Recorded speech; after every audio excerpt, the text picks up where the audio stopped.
গরম চায়ে চুমুক দিতে দিতে চলুন আজকের রেসিপিটা আপনাদের সাথে শেয়ার করি।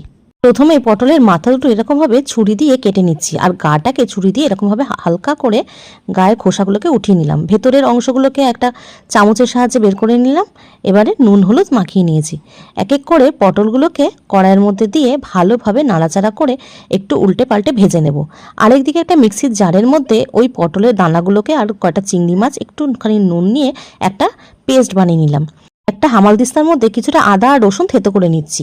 পটলগুলো সব ভাজা হয়ে গেছে। সেই একই তেলের মধ্যে দিয়ে দিলাম পেঁয়াজ একটুখানি ভাজা ভাজা হয়ে গেলে ওই যে বাটাটা আমি বেটে রেখেছিলাম মিক্সিতে সেটা দিয়ে সামান্য নুন, হলুদ, লঙ্কার গুঁড়ো, ধনের গুঁড়ো, জিরের গুঁড়ো, একটু চিনি দিয়ে একটা পুর আমি বানিয়ে ফেললাম। এবারে মিক্সির জারের মধ্যে আরও কিছুটা পেঁয়াজ, আদা, রসুন, একটা টমেটো, কাঁচা লঙ্কা দিয়ে এটা আরেকটা পেস্ট বানিয়ে নিলাম।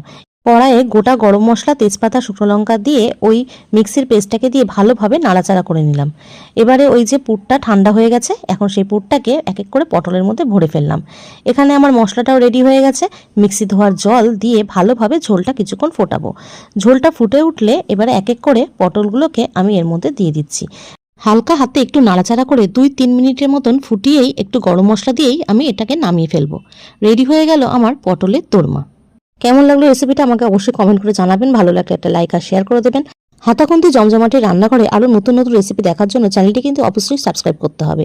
তো চলুন, দেখা হচ্ছে আবার একটা নতুন রেসিপি নিয়ে। ভালো থাকবেন।